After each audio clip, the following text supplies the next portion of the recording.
Life as We Knew It, Chapter 13, page 206. So, while Matt and Johnny were busying themselves getting Mom set up, I slipped upstairs to my bedroom and wrote all this down. All the things I could never tell any of them. I thought of Dad and how I may never see him again. I thought of Lisa and wondered if she and the baby would be all right, if I'd ever get to know if I had a new sister or brother. I thought of Grandma and wondered if she was still alive. I cried and pounded my pillow, pretending it was Dwayne, and when I calmed down, I wrote. And now I'll go downstairs and make supper and pretend everything is just fine. September 19th. Mom was looking lonely in the sunroom this afternoon, so I decided to keep her company. She was sitting on the couch with her foot propped up, and I sat down next to her. I want to thank you, she said, and tell you how proud I am of you. Of me? I said. The way you raced out of here when I fell, she said. I know you've been reluctant to go any place on your own, but you didn't hesitate for a moment. And standing there all that time, I'm very grateful and I'm very proud. I wish I could have done more, I said. I felt awful leaving you that way. It never occurred to me that they wouldn't let me in. Mom reached over and began stroking my hair. You are so beautiful, she said. The past few months have been so awful and you've been very brave. I've been at fault not telling you that, so I'm so proud to be your mother. I didn't know what to say. I thought about all the fights I'd provoked over the past few months. We'll get through, Mom said. We have each other and we'll survive. I know we will, I said. Mom sighed. You know what I miss most, she asked, and then she laughed. At least today. It changes every day. No, what? I asked. Clean hair, she said. Daily showers and clean hair. My hair is such a mess. I really hate it. It's okay, I said. It's no worse than mine. Let's cut it, she said. Miranda, get a pair of scissors and cut my hair. Come on, do it right now. You sure? I asked. Positive, she said. Hurry. I found a pair of scissors and brought it back to her. I've never cut hair before, I said. What do I have to lose, she said. It's not like I'm going to any fancy parties. Cut it real short. It'll be easier to keep clean that way. I didn't have the slightest idea what I was doing, but Mom cheered me on and reminded me to cut from the top as well as the sides and back. When I finished, Mom looked like a plucked chicken. No, worse. She looked like a plucked chicken that hadn't eaten in months. The cut emphasized her cheekbones, and you could see how much weight she'd lost. Do me a favor, I said. Don't look in the mirror. That bad, she asked. Oh, well, it'll grow out. That's the great thing about hair. Do you want me to cut yours? No, I said. I've been thinking of letting my hair grow real long. Cornrows, she said. Those little braids, they don't need shampooing too often. Do you want me to braid your hair like that? I don't think so, I said, picturing me with cornrows and Mom with her new punk hairstyle. Mom stared at me and then she burst out laughing. It was real laughter, too, and before I knew it, I was laughing as hard as I had in months. I think I'd forgotten how much I love Mom. It was good to be reminded. September 20th. I went to visit Mrs. Nesbitt this afternoon. Mom used to go almost every day, but she can't now, so I volunteered. She had her furnace going, and her house was actually warm. I don't know how long the oil is going to last, she said, but then again, I don't know how long I'm going to last. I figure as long as I don't know which of us is going to go first, I might as well stay warm. You can move in with us, I said. Mom really wants you to. I know she does, Mrs. Nesbitt said, and it's selfish of me to stay here, but I was born in this house, and I would prefer to die in it. Maybe you won't die, I said. Mom says we'll make it through.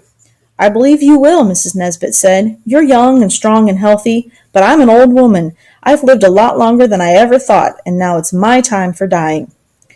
Mrs. Nesbitt hadn't heard from her son and his family since the first tsunamis. There's no way of knowing if any of them are still alive. I guess Mrs. Nesbitt feels she would have heard from them by now if they still were. We talked about all kinds of stuff. Mrs. Nesbitt always has stories about Mom when she was growing up. She used to babysit Mom's mother, and I think I like those stories the best. I know Mom loves to hear them since she was so young when her parents died. I'll go back tomorrow. There's so little I can do, but visiting with her and making sure she's okay, and then reassuring Mom about it is something. One good thing about Mom's sprained ankle, she's forgotten that I should be doing schoolwork. I don't think she's been pestering Johnny either. What a strange, strange life this is. I wonder what it'll be like when things get back to normal, if they ever do. Food and showers and sunlight and school.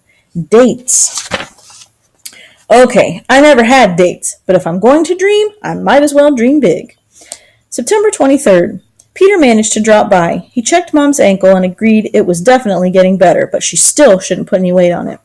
We left Mom and Peter alone for a while. He probably told her about diseases and accidents and plagues. He's entitled. I noticed how much older he's looking. I should have noticed it last week, but I was so crazed by the time I saw him.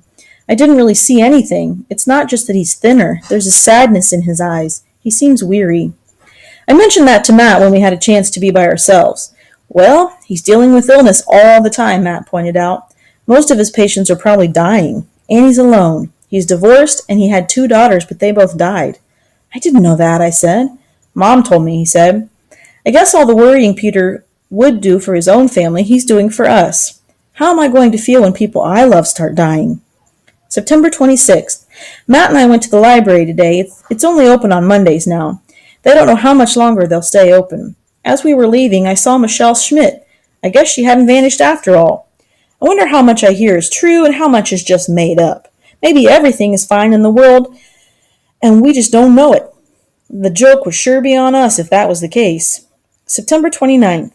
It's funny how much I'm enjoying things these days. I think we all are. We're so used to worrying we hardly even notice it. Actually, life is pretty cozy. We have the wood stove going full time because of Mom, so there's always a warm spot in the house. We spend our daytimes doing whatever needs to be done. Matt and Johnny are still bringing in firewood. Better too much than too little is Matt's mantra, and I can't argue with him. I'm doing whatever housework there is to be done. The worst is the clothes washing, which has to be done with as little water as possible, all by hand, and very yucky. And visiting Mrs. Nesbit every afternoon. I go after lunchtime so she won't try to feed me. Although she does, but I always say, no thanks, and I stay for an hour or so. A lot of times we hardly even talk. We just sit at the table and stare out the kitchen window together. Mom says she and Mrs. Nesbit do the same thing, so I shouldn't worry. Mom now trusts me to go to the pantry, and I get to select our suppers. A can of this and a can of that. There's less food there than there was when I had my great chocolate chip feast, but as long as we don't eat too much, we'll be okay for a while. Ever since I saw Michelle Schmidt and realized she had never disappeared the way the kids at school thought she had, I feel like things really are better than we've been letting ourselves believe. So what if I'm deluding myself? Better to delude myself that things are okay than to delude myself that things are doomed. At least this way I smile. After supper, when we're all feeling good because we're not too hungry, we've taken to playing poker. I like 7-card stud the best. Johnny and Matt like Texas Hold'em, and Mom prefers 5-card draw, so dealer decides. Matt went into the attic and drug out a box of poker chips. Johnny is the best player, and as of tonight, I owe him $328,000 and a utility infielder. We're high-stakes gamblers.